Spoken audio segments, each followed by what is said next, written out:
I'm Professor Stephen Dyson, and in this episode of our series on artificial intelligence, we're joined by Fei Miao, a professor in the School of Computing at the University of Connecticut, and a leading expert in embodied AI. I'm Professor Jeff Dudas, and we asked Professor Miao to help us, two humanities professors, to understand the technical aspects of contemporary AI. Does the Turing test still matter in contemporary AI research? How do leading experts think about the problem of aligning AI with our goals, and about the question of whether robots could ever have rights? And why does embodied AI, the work of getting robots to perform tasks in the physical world, lag so far behind the natural language capabilities of today's LLMs? Can two neophytes in technology be schooled in artificial intelligence over the course of one short podcast? Let's find out.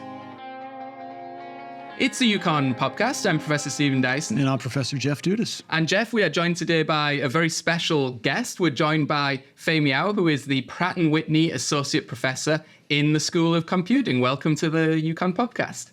Yeah, thank you for inviting me here. No, thank you. We are looking forward. You of course, are a professor of computing, which means you actually know something about our topic today, which is machine learning and artificial intelligence. And what we thought we would do today is have you school us, educate us on kind of the state of the art in artificial intelligence. And we kind of come at this as sort of humanities, social science type people, meaning that we know a lot of the kind of cultural concerns about artificial intelligence and a lot of the cultural perceptions about artificial intelligence, but we don't know anything like enough about how it actually works. And how we thought we would kind of frame this discussion is that you would give us kind of the inside story about how experts are thinking about this, and maybe we would modestly in return offer some story of how we think society is thinking about those kind of considerations. That about captures it, doesn't it? Yeah.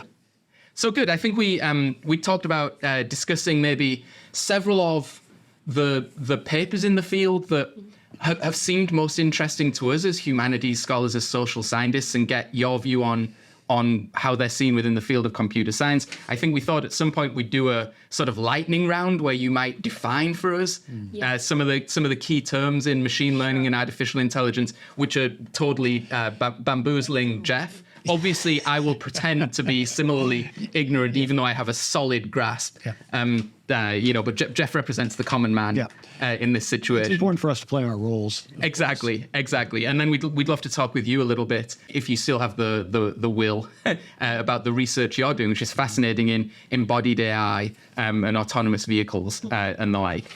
Alan Turing, a name that is known outside of the computer science field, the British mathematician. I think if you asked someone who is not within computer science, what do you know about artificial intelligence? And particularly, how would we know when there's been a qualitative breakthrough in artificial intelligence? They're quite likely to say that something would have happened or a machine would have been invented that would have passed the Turing test. Mm-hmm. And we have all read before this discussion Turing's famous paper, Computing Machinery and Intelligence, in which he never actually says this is the Turing test, but he does propose a Turing test. And the Turing test, of course, is the notion that a human observer would be sort of physically separated from a hidden thing, right? It could be a machine, it could be a person, and would have to kind of exchange text messages with this thing in another room. And the test is, could the thing in the other room, if it's a machine, convince the human interlocutor that the human's actually talking to another human and not to a machine? Did I screw that up, or is that broadly what the test is? That's correct, right? Yeah. The question is, under what circumstances can a machine potentially fool a human being into believing that it is, in fact, a human being rather than a machine? Right. So is this something that's ever discussed within computer science anymore, the Turing paper or the Turing test, or is it solely the concern of people who don't know what they're talking about? Yeah, so Turing test actually still works in nowadays like large language models. When you say, okay, I think the model is well trained, and then there will be like a Turing test of whether this model really can mimic human behavior, can mimic how human answer questions in this conversational way. So, and also because of this Turing award, it's kind of the highest award a computer scientists can earn. So still, these concepts are quite inspiring for nowadays computer science research, and especially like in that machine intelligence paper. So Turing proposed several like very fundamental concepts, still quite widely applied nowadays, like the ideas about how we should program a machine. So we should program a machine with the capability of learning like a child mind, instead of, say, directly program the machine like an adult mind of knowing everything. So that's still the idea of artificial intelligence nowadays. So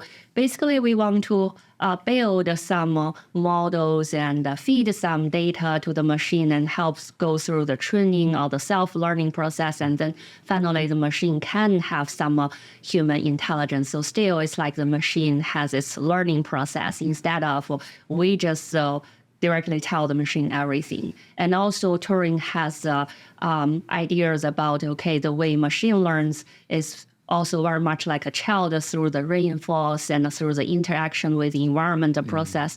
That's basically the fundamental idea of what is called reinforcement learning nowadays. Yeah. Here's my ignorant perception, and you tell me if it's true. Is it the case that the current generation of large language models, or ChatGPT, is that the time at which the Turing test is decisively passed? Would you say it was passed in machine learning prior to something like ChatGPT? Do you agree that ChatGPT has kind of put the Turing test completely in the mirror, that it's no longer it's not an aspirational goal anymore, it's something that's actually been achieved? So it really depends. So like a ChatGPT or large language model, it is very powerful large model, but still sometimes it outputs or generates content that does not really make sense, or like basically it's called the hallucination problem, right? So it make up things or fabricated facts. So it's just to say, if you don't push like a harder requirements, or if you don't set like very explicit requirements about the answer or the generated context. Okay, so it looks like a human's answer. Also, it kind of say things in a very confident way, even it does not make any sense. But still. Besides the Turing test, there is also a lot of benchmark and data sets and evaluation metrics that for language models or large language models is need to go through different evaluation process, and in terms of its reasoning capability, like generalization capability, etc. So there are mathematically a lot of different metrics to evaluate whether the model is good or not, what is the performance. So usually for like papers or for documents that present this is a new model, so people need to show some of the data about like different evaluation metrics, the model's performance, and only by this way people can get convinced and say, okay, this is a good model, and the evaluation is kind of comprehensive. Yeah. So right. So the professional standard is not what Turing said, which is, oh, I thought I was talking to a person, I'm actually talking to a computer. Yes. There's a much more systematic framework for evaluating whether the model is good. Yeah. Turing test is kind of a basic, and it's kind of a fundamental thing. But other than that, there are like a lot more numerical standards, and the models need to be evaluated. Yeah. Okay. You know, what's so interesting about what you're affirming for us is it sounds to me like the large language models in their current state could be analogized to still being in a state of childhood, right? Being trained as though they were children, because we all have experience with little children, and it's not uncommon for children to say things with great confidence, sometimes in surprisingly effective prose with a lot of big words that you're surprised that they know. And yet at the end of the day, it doesn't really make a whole lot of sense contextually. And so I'm wondering, like, it just strikes me as you were talking that, do you think that might still be a useful metaphor for imagining the current state of large language models, the one that Turing proposes, that you train these machines as though you were training children, and that the constant inputting of more and more data is like a constant inputting of more and more life lessons. Does that seem like a useful metaphor to you, or is it off base? I think it is a useful metaphor in the sense that the large language model itself still have this continual learning process when it sees more data or sees like different answers even for the same questions. But the current language model's capability in some set of problem-solving capability is way more advanced than just children. It can pass through some exams compared with like college students, etc. So meanwhile, in other capabilities like embodied AI, right? So even the language part is very advanced. But if you say whether with this language capability, robots can take actions as good as human, that part is the embodied AI, that kind of intelligence is not as good as even a child, like it's for many perspectives. So I think capabilities in terms of finishing different tasks is still, the development is not the same for AI. Yeah. I wonder if we might move forward a little bit. We were going to talk about this at a later point, but this strikes me as an appropriate time to ask you. So you talked about the differences between the language components and the powerful language capacities of machines as being significantly beyond the kind of robotic, tactile characteristics of machines. And that is something that we noted a bit in Turing's paper when we discussed it. And it's a little maybe surprising because the way that futurists had imagined and storytellers had imagined how robots and how AI would proceed over the course of the 20th century was that it would be the physical, tactile elements of the robots, the motion elements that would be most advanced, and that the language stuff would seem, and the analytic material would seem to kind of lag behind. And it seems like it's the opposite. And so I wonder if, given your work, you are working on physical activities. And I wonder if you might help us understand why you think the one area of learning in language seems to have so far outstripped and gotten out in front of the sort of the robotic tactile elements. Yeah, so like for people who work on robotics or who work on like robot learning, we quite often say, okay, the robot GPT moment is not here yet, and we may need to wait a lot of years to see that moment. I think during the past of like science history, so the waves of like AI or robotics is very hyped and then like calm down and then hyped again. So there have been already like several passes of that kind of waves. And every time when we do see improvement or development in the fields of AI and robotics, but meanwhile still a lot of unsolved challenges. So for example, for nowadays, if we have a robot in a very fixed and well-known environment, like in manufacturing places, and we need robots to finish some like heavy tasks as a human does not really have the strength to do, etc. So if it's a well-known environment and we can even in advance program the robot to do some task and not really ask the robot to like react to a dynamic, complicated environment. For that kind of scenarios, robots are very good.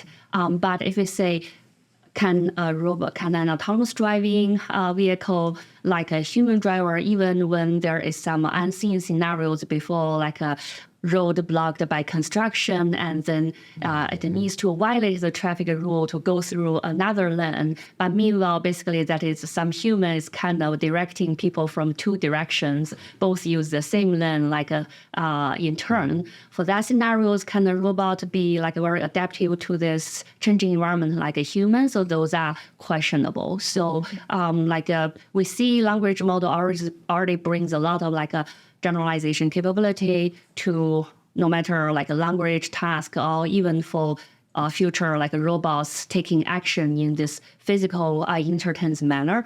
But still, there needs a long way to really see how robot can have this generalization capability instead of saying, okay, this robot is designed and manufactured and programmed for doing this specific tasks. Yeah. Yeah. So if you were to take my 3-year-old, a large language model is a lot superior to him in linguistic capability. Exactly. But in terms of his ability to run around a playground, he's millions of miles ahead of the current state of AI. Like fine motor skills, those sort of things. Yeah. Right. So was it a surprise to those of you in the field that the language capability so outstripped the physical capability? I mean, or were you guys always expecting that actually generating a text-based interface that plausibly converses with humans is obviously going to be easier than generating, something that can exist with equal sophistication in the physical environment? For researchers like me, I think we are not surprised to see language kind of task development is way more advanced than this like a physical or embodied AI advancements. Because all these, even language research, natural language processing, no matter like a classical methods or like nowadays neural network-based methods, it also has been there for decades, and the researchers have put so much effort to it already. And for robots, it's similar. So I think no matter which field you get a little bit advanced, I think it will basically provide inspiration for other fields. Yeah. Can the same methodologies that produce the large language models be used in training, physical robots to exist? I've read some things. Some people are saying, well, the analogy to the textual corpus of the internet that trains a large language model could be if you got all the videos of anyone doing anything on YouTube, and then that could be somehow analogous to the text input, and some kind of algorithm could learn how to operate through. I mean, is that the next frontier?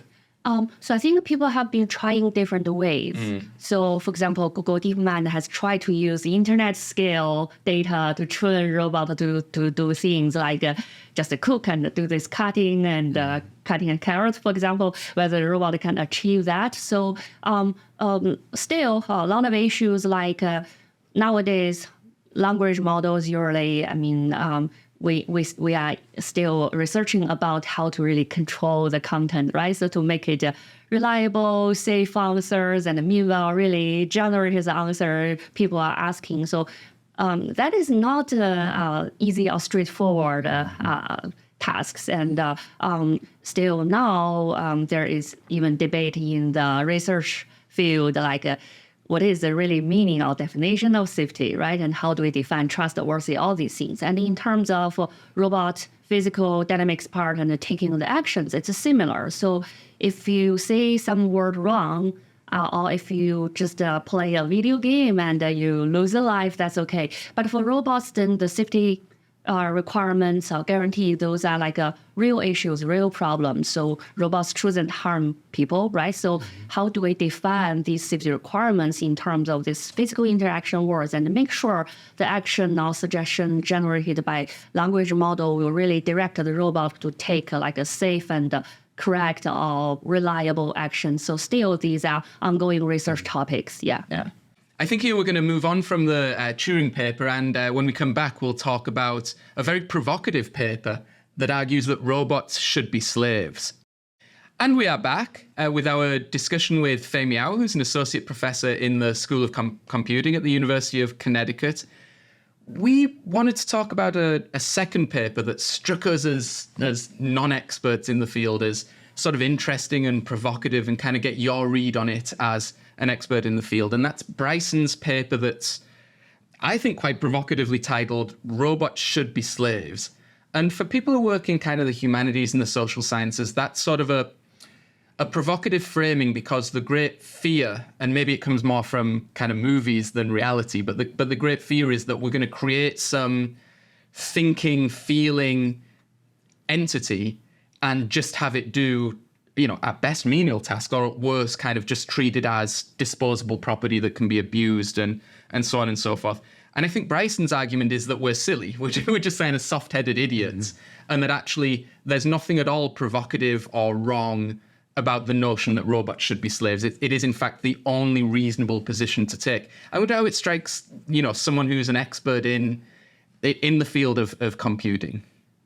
So I think nowadays, AI ethics is already a big research brand in even all these very AI conferences like NeurIPS, ICMO, AAA, etc. So there will be workshops or sections for AI safety, AI ethics, this sort of research, AI for social good, etc. And also human-computer interaction. That's also a research branch. So I think it's a good timing to think about what's the relationship between human computers and AI or robots in general.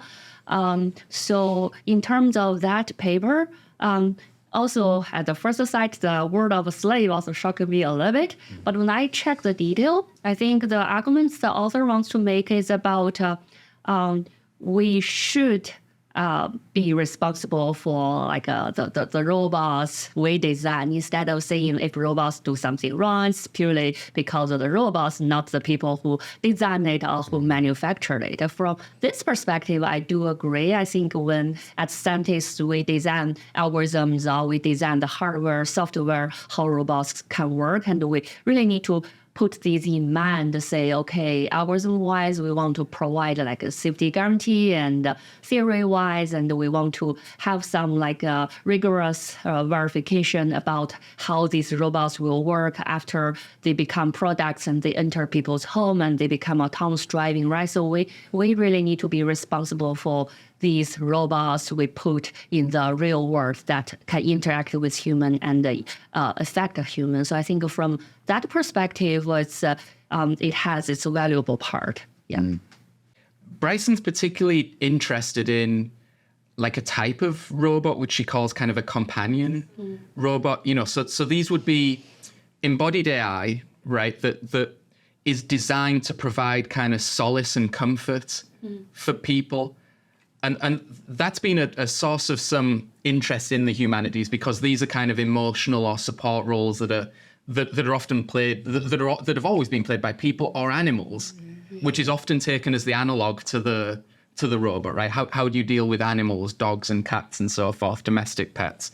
The danger there is in kind of treating them improperly.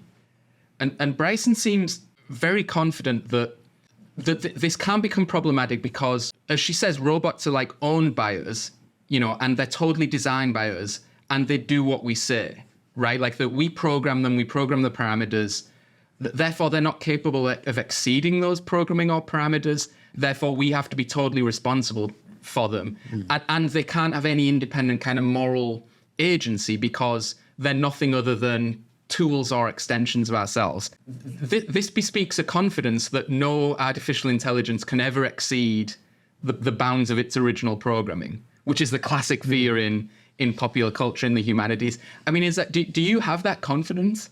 So for me, I think it's not a certain answer yet, especially generative AI. So it has this creativity capability. It can generate text, image, video, audio, right? So it's not just generating things we programmed or we throw in data. So it can generate data it really not seen before. So from that perspective, it is true that robot may also do things we do not specifically program it to do.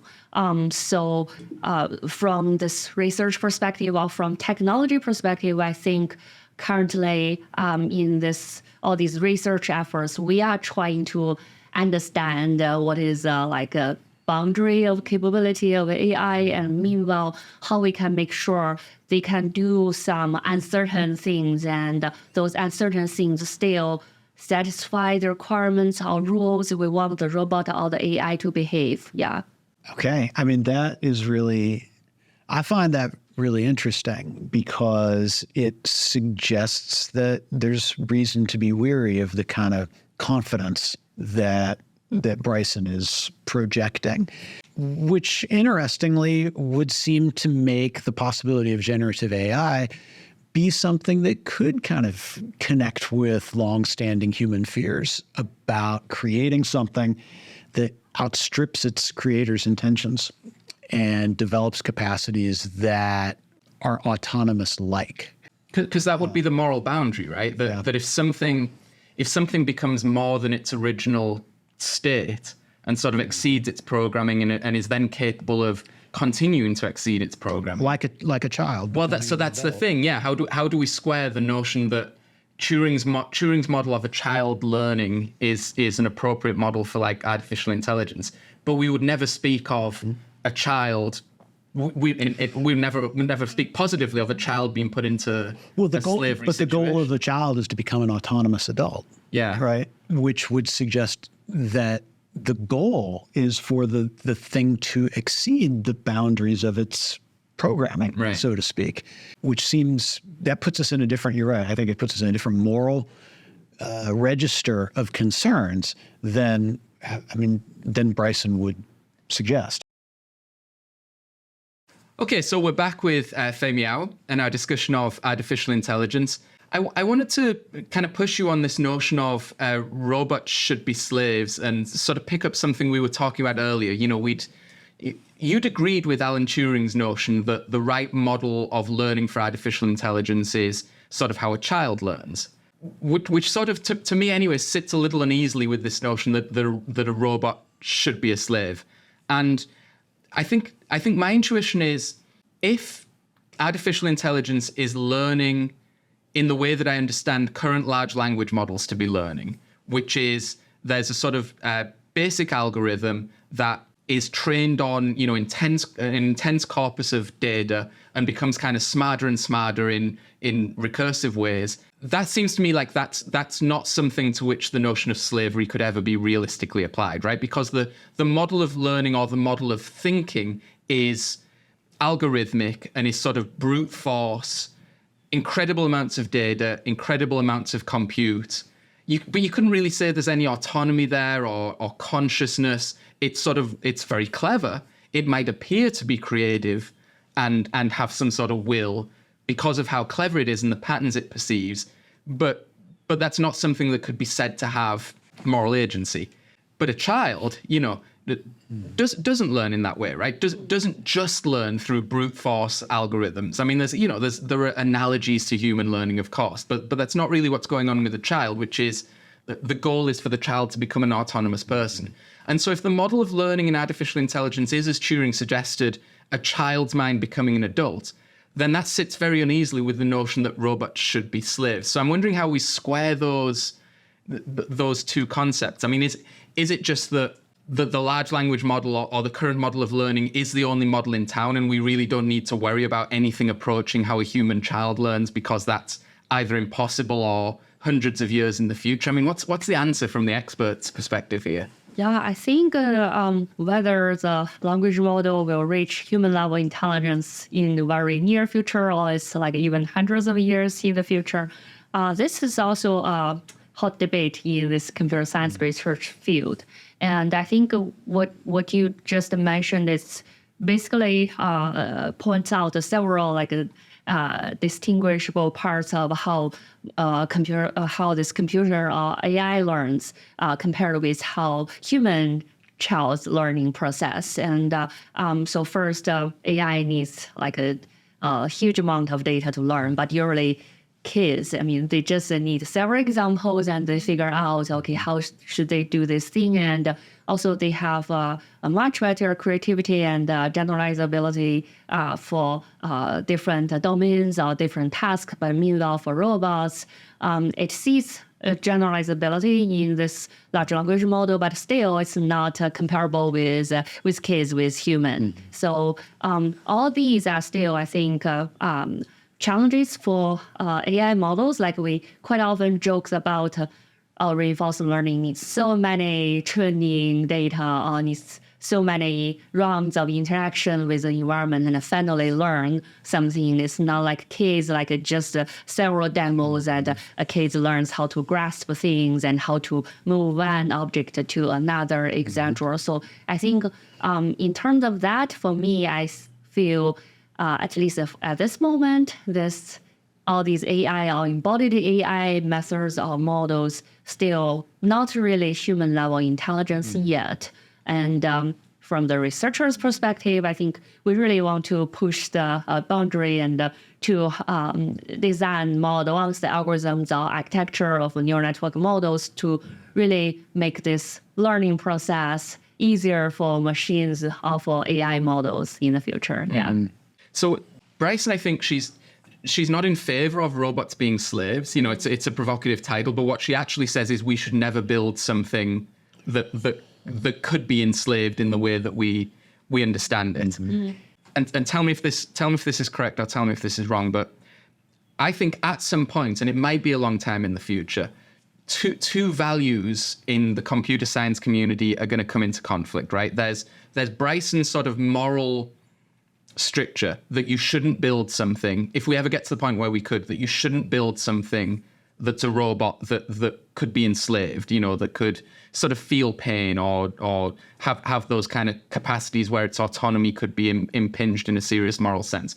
So that's one value. I think that's going to clash with the fact that for artificial intelligence to reach its theoretical maximum, we're going to want to build robots and models that have those capacities, right? Like it will be a positive utility thing to have, for example, a companion robot that doesn't just imitate affection, but actually genuinely feels it, right? Or doesn't just pretend to be scared of being punished, but is actually scared of being punished, or doesn't just imitate a learning process, but actually learns like a child, right? Like there'll be positive utility in creating capabilities that would exceed Bryson's threshold of don't create something that can be enslaved. I'm wondering what you make of that, and maybe this is an unfair question, but how will your field, if it ever gets to that point, decide on doing that? Or will you just say that's not our domain, that needs to be determined by the ethicists and the other politicians? Or Yeah, so the question, indeed, I think it's an interdisciplinary field question. Not only computer science or robotists should worry about it, it also relevant to like your major, right? My personal or my humble opinion on this is I never see a robot as a slave, definitely. So hopefully in the future, robots can really help people and do this jobs or housework that people don't want to do, or help people take care of parents or take care of children and help us do autonomous driving and save us the trouble of doing long commute, etc. So I would rather to see in the future a robot really makes people's daily life better instead of seeing because we have these slave robots, so our life is easier. I don't see it that way. So a tool maybe rather than a slave is the better concept. Yeah. Okay, good. Anything else we want to say on slaves to you? No, I was hoping we could ask you to give us some quick definitions on some difficult terms that for you are not difficult, but for us are very unclear. Quick fire round. Rapid fire, as they say. So we have talked a lot about a large language model, but could you give us a kind of a quick definition of what that is? Sure. We call it a large language model or GPT. Like the full name of GPT is generative pre-trained transformer. So, for example, generative means it's a generative model. It can create or generate answers or no matter it's text, video, image that we ask it to generate. And pre-trained means, okay, so it needs a large amount of data to help the model to learn what it can do. And the transformer is a kind of neural network architecture. So when we say architecture, it's like how we connect the blocks, right? How what do we call like neurons? It's you can consider it as some computation process or some function. We do multiplication or we do addition, etc. That sort of computing process. And meanwhile, we need many of these kind of similar neurons when they connect together, and we have some like a weighted sum, and then it can create a different value. If we give it original input data X, and finally it becomes some like output Y, and then we go through X to Y, what happened? They saw like all this computation process, and we call it a large language model simply because the size of the model means like the number of parameters we need to calculate is way more large than the neural or the traditional neural network model in the previous years. Yeah. So I understand generative now, thank you, and pre-trained. Transformer I'm still struggling with. Yeah. So transformer is simply what happens between input and output.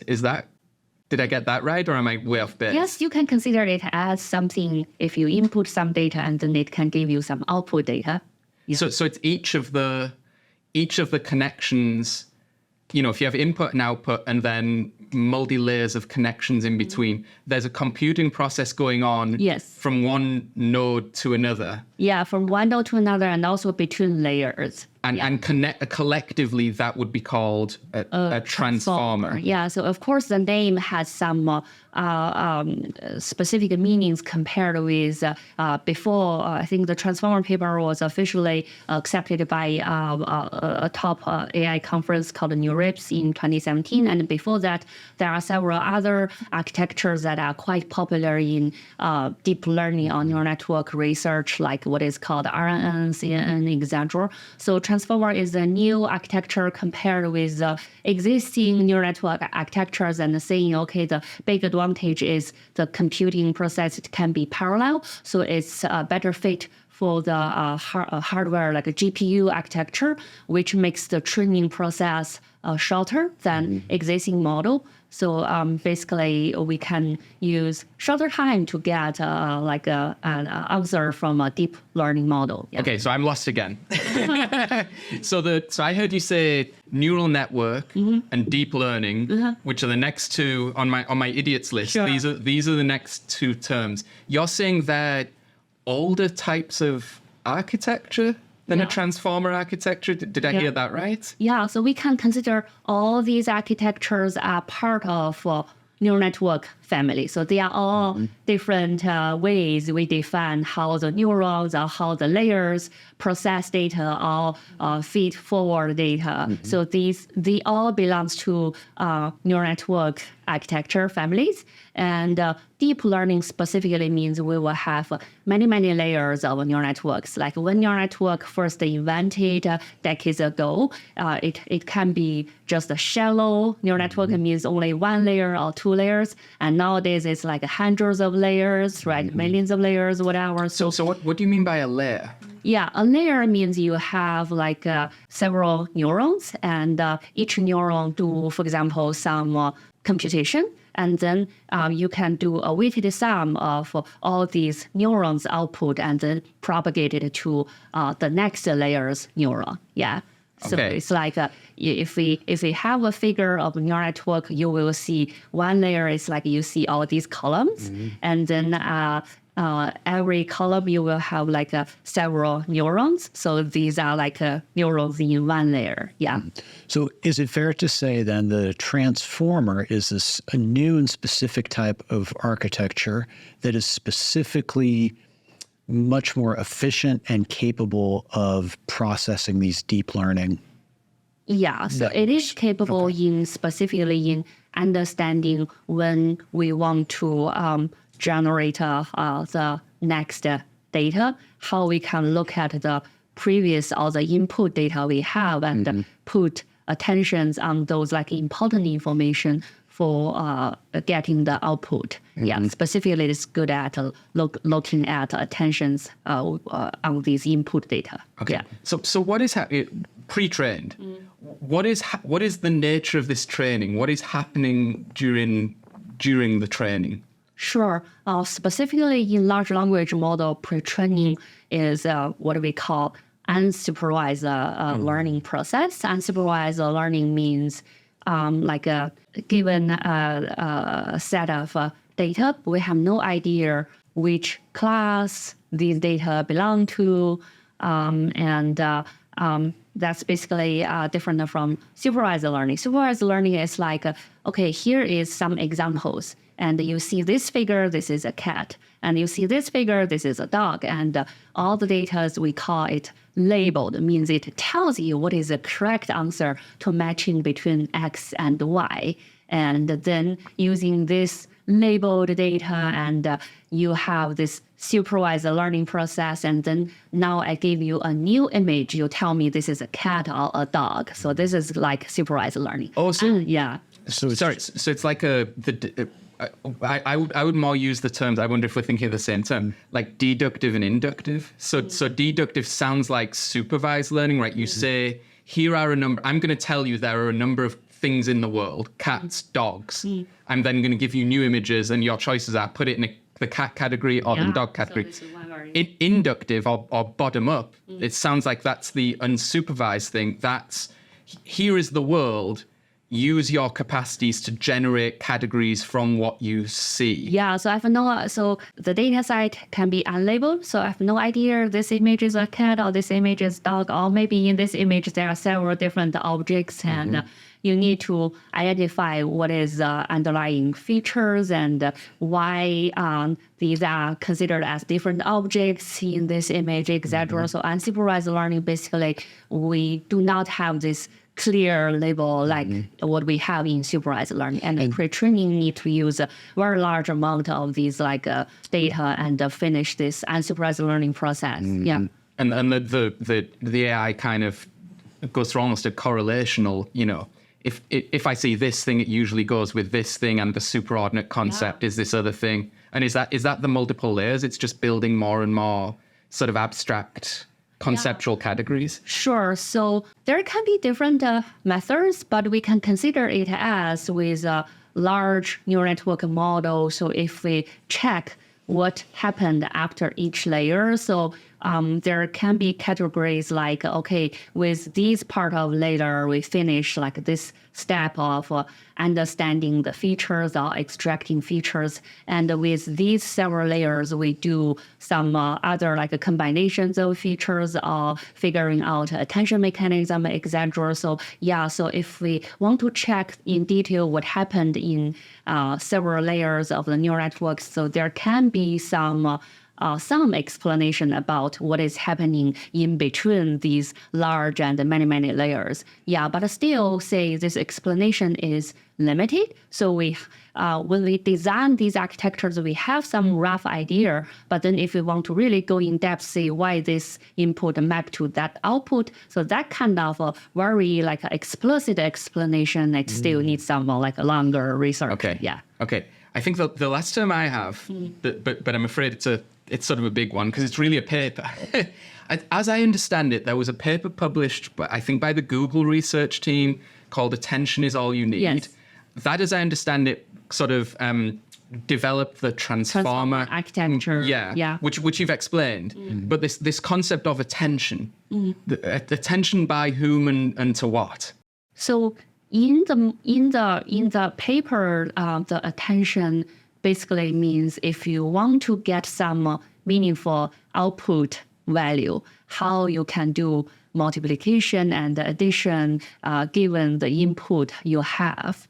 Yeah, so it is not like a direct mimic of how human put attentions on a different part of a picture or whatever. Not exactly the same, but just try to mimic, say, okay, if we want to extract or want to identify a cat in this image, what pixels we need to look, or what region really give us this kind of a concept, etc. It tries to mimic the human's attention, just use that name, but not exactly the same way of how humans identify things or how humans get answers given some questions. So attention is almost about trying to identify the context around things and then using those context clues to generate so the correct answer. It's all about if you have a sequence of input data.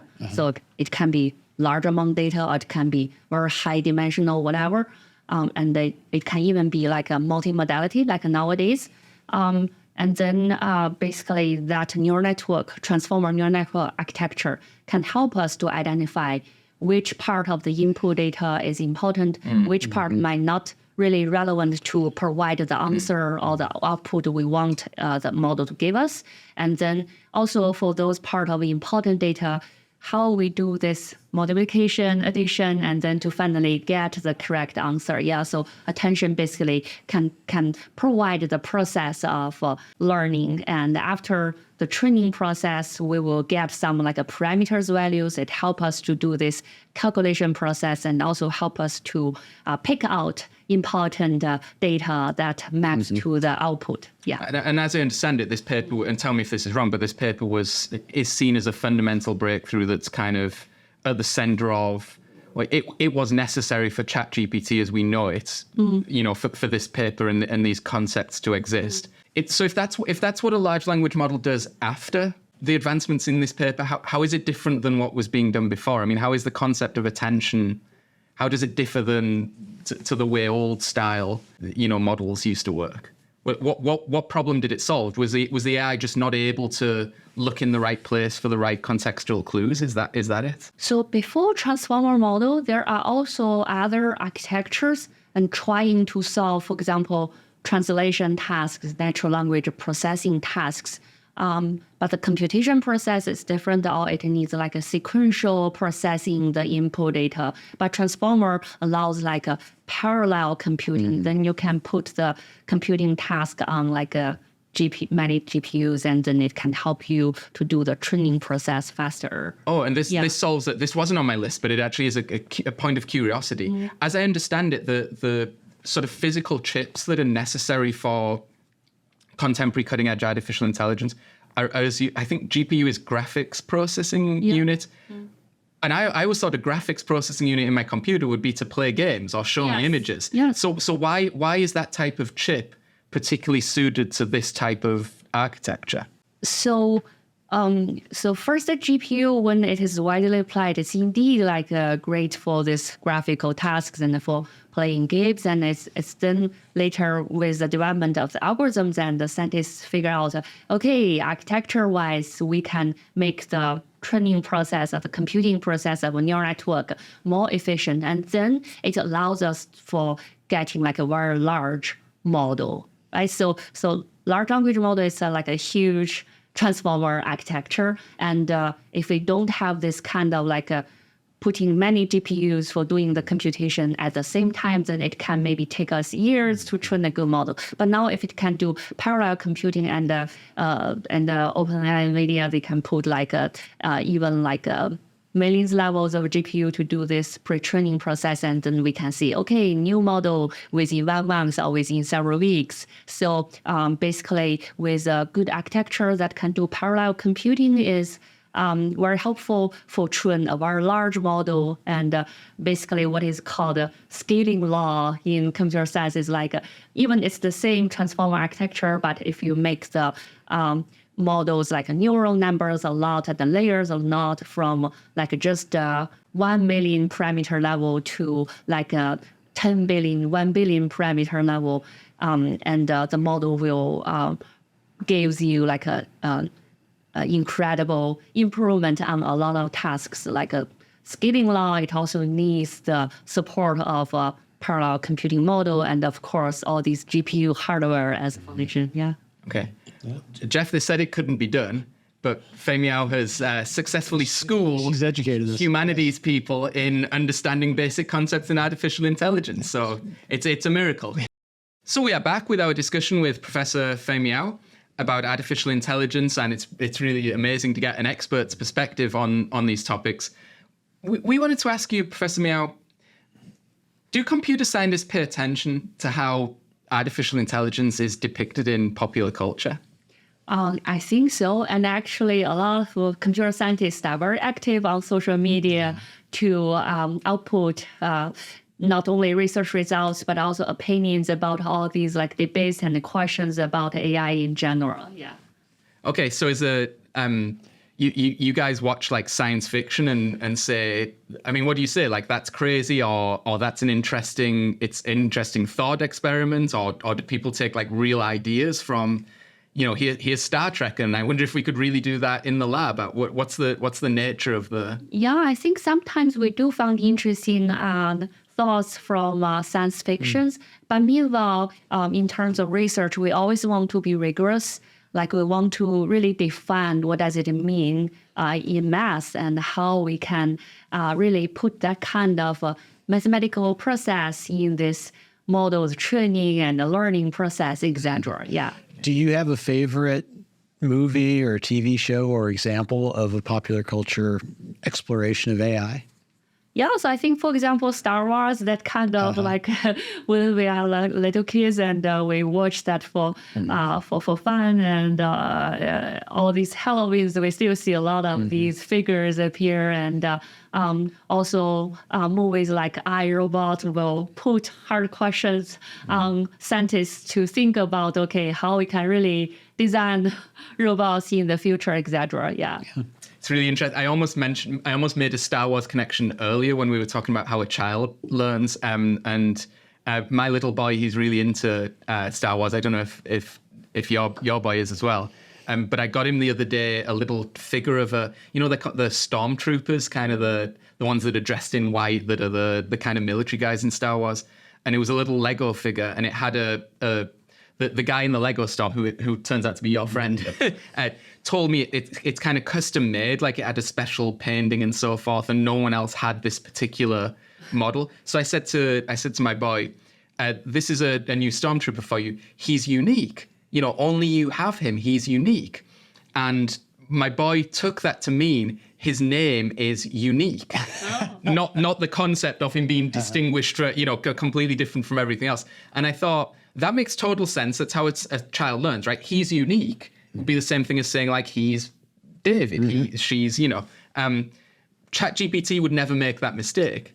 But also ChatGPT can't run across a playground with joy the way my little boy did. Yeah. So I didn't get to make that Star Wars connection. But anyway, there you go. Are there national differences, do you think, in the way that AI is kind of perceived in different societies? Obviously, you're from China and you did your undergraduate degree in China. Do different countries or different scientific communities maybe within countries think about AI in different ways, or is it all kind of one international perception? Sure. So I think personally, all through different researchers I know at all around the world, different places, different universities, I think that there are national differences.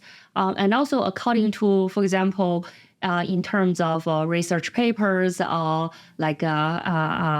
data from a website. So people have tried to analyze, say, what is a kind of people's opinion about AI. Is it optimistic or is more like a conservative? And there are data showing, say, for example, China people or the government-wise is very hype and optimistic about what AI technology can bring to the society in terms of really contribute to people's daily life and also bring more a profit to different industries, etc.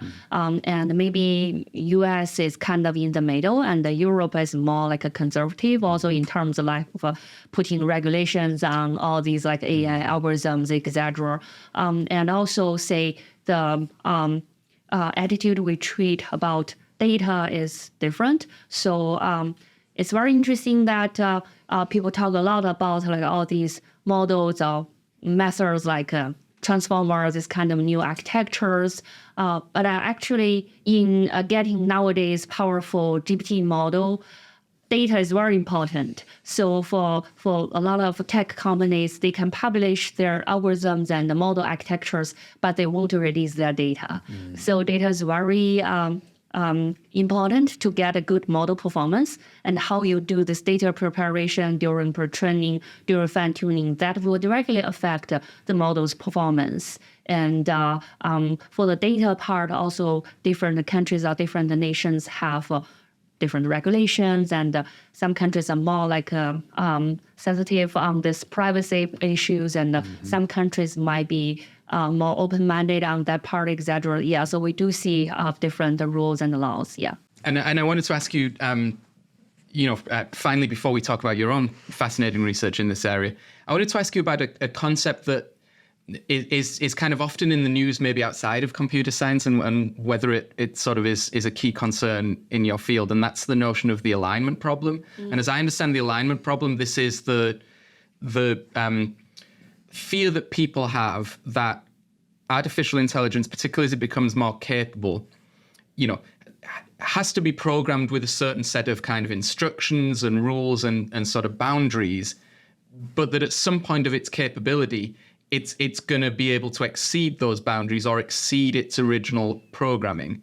And this is often presented in quite apocalyptic terms by people, the existential risk community, who will say things like, and maybe every element of this is untrue. I mean, I'd love to know your view, but they'll say things like, within one or several human lifetimes, we very plausibly could have something they call artificial general intelligence, which means a capability that equals or exceeds human intelligence and even physical capabilities in all areas, that this AGI, as they call it, will start to train its own successors. And so it will become kind of initially 10% more capable than us, but that means it's 10% better at programming AI as well. So it's going to produce the next generation of AI that's 50% more capable, and then exponentially, before you know it, you have an AGI that's thousands of times more capable than us.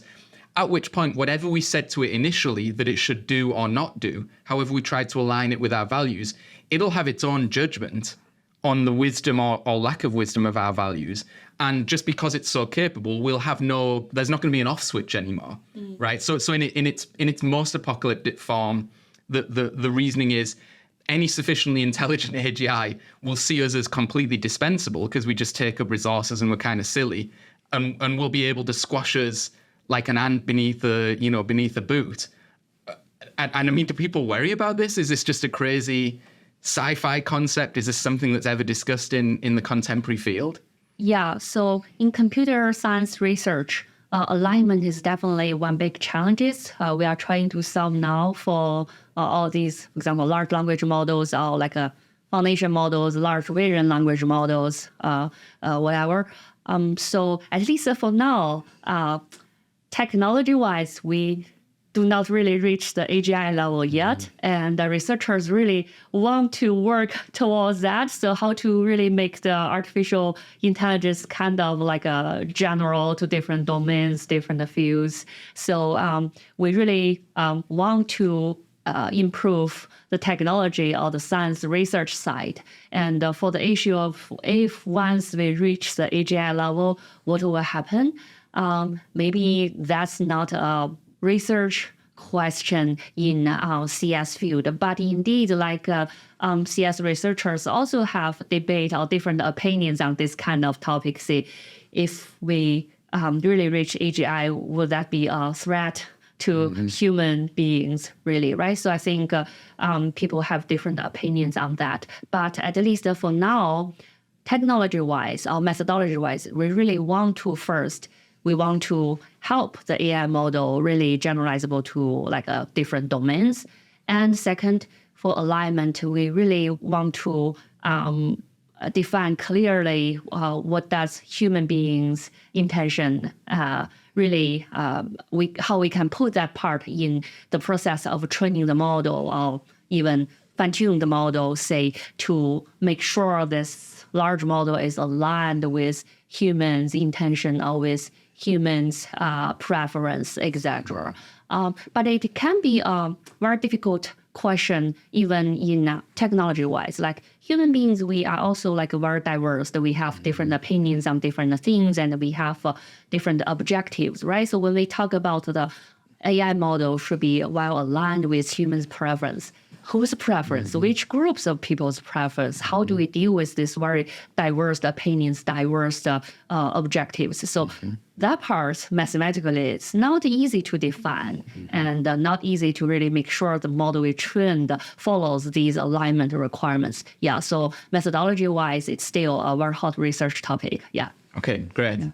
We want to talk a little bit about your research. So you work on something that's you call a connected and autonomous vehicle. Yeah. So what is that?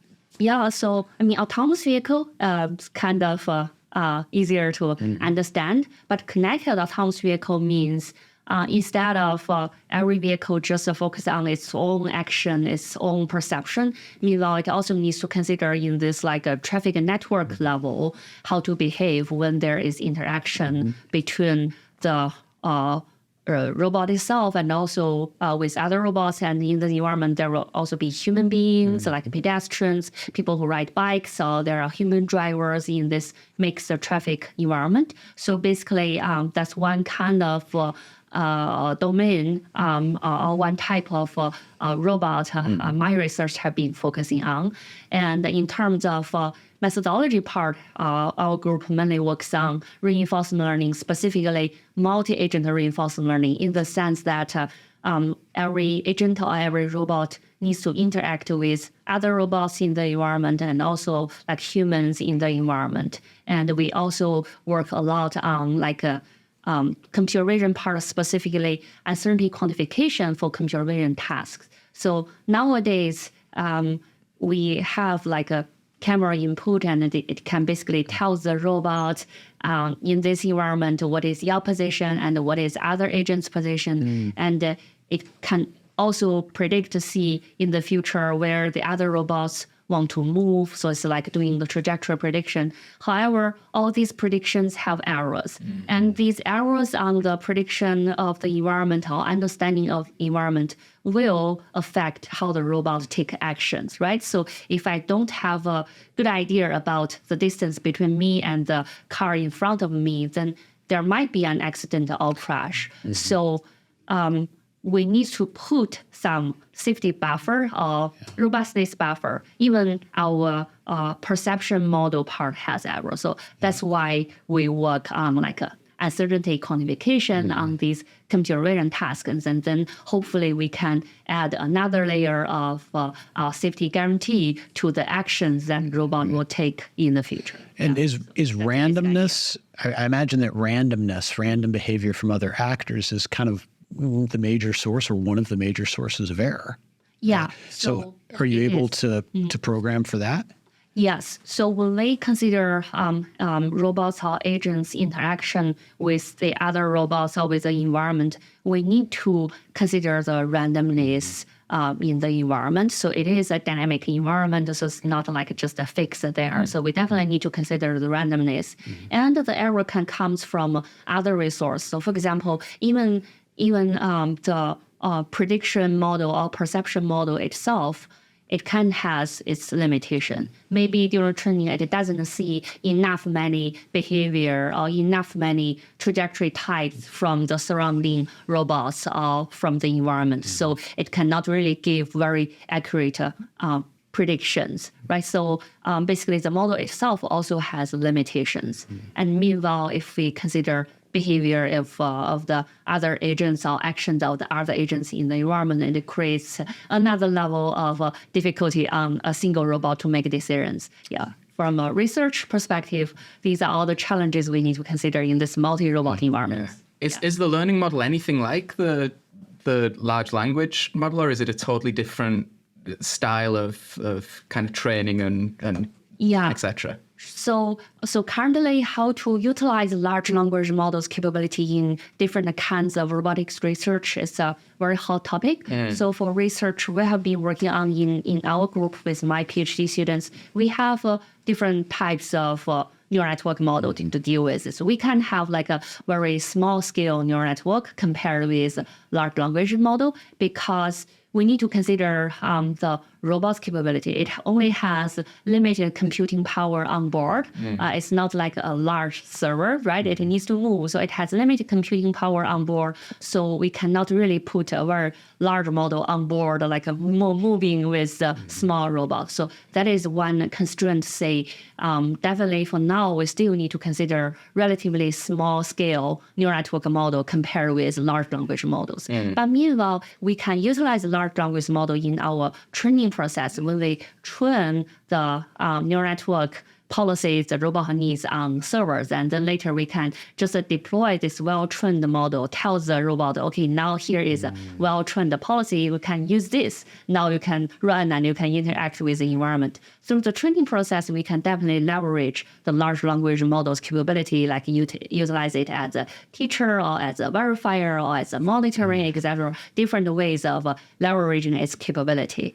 And through the running process of the robot, so there are also research say if we see some unsolvable problems based on the small onboard neural network model, we may ask LM or we may infer LM to provide some suggestions, etc. Yeah, so there are different ways of robot leverage LM's capability. Yeah. So the problems in your research, are they matters of, maybe it's the wrong term, but are they matters of kind of engineering, by which I mean that, compute available or connectivity or, things that can be solved without fundamental new theoretical breakthroughs? Or do you need a breakthrough on the order of the transformer architecture or some other type of almost theoretical thing to be able to achieve your goals? Yeah, so I would definitely say we need both. We need the fundamental theory part, and we also need a engineering part, like a better hardware and more accurate hardware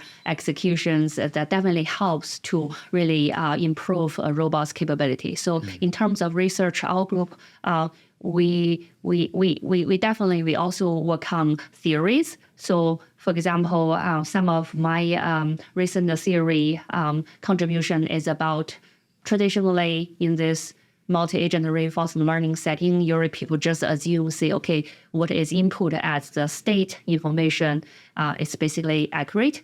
But for my team's research, we have proved, say, what if every robot have the state information based on its perception, and then that part has error. So how would the robot interact with each other, and how would that affect the safety guarantee of the system, etc. So we do have some theoretical analysis on scenarios like that, and also we design algorithms. So in that scenario, what can be a good algorithm to help a multi-agent system train a good policy to make sure the robot take actions in a safe way and in also an efficient way, etc. So yeah, so we do have fundamental theoretical research to deal with challenges in this field. And meanwhile, I would say, engineering-wise, it's not only research, not only universities, but also industries are playing big part in this AI and robotics field in general. So definitely better hardware and better engineering capability would contribute a lot to this field. Yeah.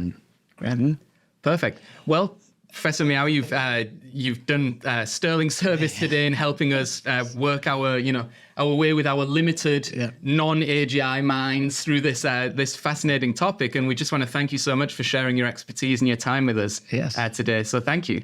Okay, yeah, thank you for inviting me. I think this is really also a great process for me to know about what people in other fields think about AI and robotics in general. Yeah, you've made us smarter. We've made you more stupid. So it's been a fair exchange. And on that bombshell. So that's it for our discussion with Fei Miao. There's lots more to come in our ongoing investigation of the contemporary world of artificial intelligence. So if you like this content, please subscribe.